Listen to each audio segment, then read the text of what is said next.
Hello, I'm James Whelan, Managing Director of Barclay Pearce Capital's Wealth Management Team. I'm joined here by Jack Colreevy, our Chief Senior Analyst from the corporate side of things. That's an official title, right? It's good. Anyway, look, so it's a beautiful Friday, casual as we do here on this sort of thing. Now, there's a few things that are going on with regards to tariffs at the moment. I think that the market has definitely seen a few things that have been kicking off. Trump with some big gold billboard poster signs that are going on.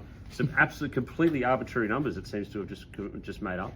Well, everyone's a tariff expert now, including us.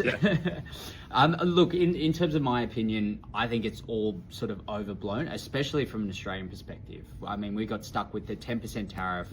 We don't do a huge amount of trade. Look, there are idiosyncratic risks, and I don't want to bemuddle individuals that might get sort of hurt by all this, but bovine meat, things like that are being sent to America. That's our biggest export to them.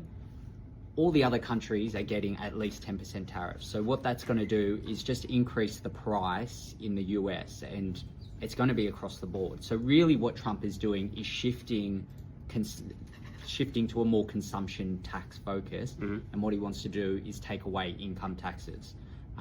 Whether that's the right decision for the American sort of tax system, who knows? But that is in essence what's happening, and so this does raise the money that he needs to be able to offset those tax breaks. Exactly. Okay.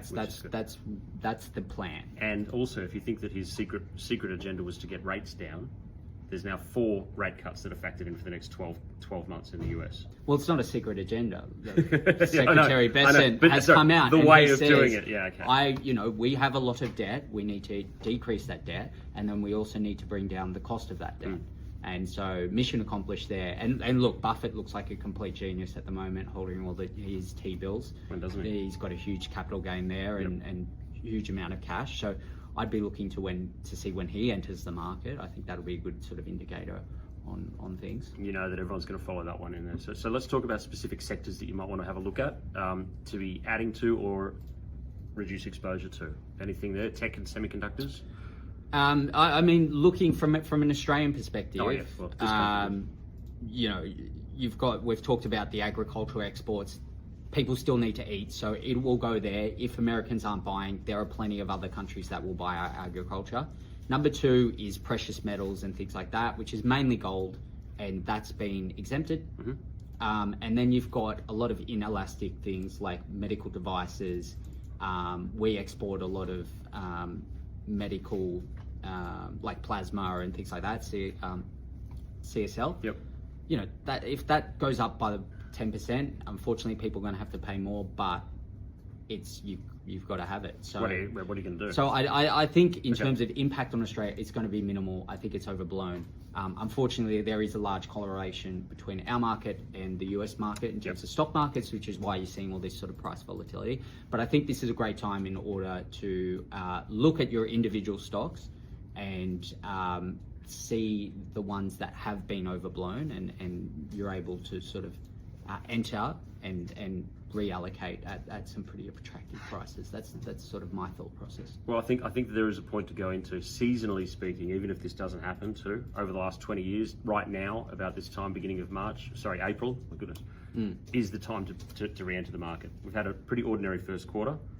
Thinking if all things being equal, now is about the time for a bit of a rally. We've just got to I think the idea that what we had was a known unknown has now been clarified. The market can now price it and move on. Yeah, that is one way of looking at it. That's an awfully rose-colored glasses. It's talking my own book, guys. Very simple. And look, I've been focusing on Australia. I don't know if you want to talk about sort of other, like Vietnam got smashed. Europe had a pretty heavy hand to it. How does it look from that sort of perspective? From that side, semiconductors would leave them out because I actually think that they were excluded from the conversation. Yeah, that makes sense. So that's okay. Luxury goods, probably not a place. SETI got smashed. Yeah, and we've looked at all of the companies that now remember when Trump 1.0 had the tariffs and it was just on China. A lot of companies moved from China to, it was straight up Vietnam, Cambodia. They've now been hit. They're now getting hit. So you saw the shoe manufacturers, Lululemon, also getting a bit of a hit as well. Let's just take it easy on them for a while. Apple got smashed as well. Yep. So there is talk of that they may get an exemption. So that'll be interesting to see Yep. if that happens or not. Now, the interesting thing is going to be seeing how the next responses from China and the EU, talking about their reciprocals, the reciprocals on the reciprocals, and to see what the countermeasures are going to be. So US exports, agriculture, Boeing got hit as well pretty substantially too, because we know what's going to happen next. Yeah. These are places where China and Europe have alternatives. They don't have to go to America, they can just go somewhere else. The American stock is going to drop, the Euro stock is going to lift. Yeah. That's where the trade is going to be. We've already seen the huge flow of money from the US into European markets. There's no real reason why that won't continue with this. However, I think that most of that trade has already happened. Now is the time to look at switching that back. Now that, like I said, this has been priced and we can move on.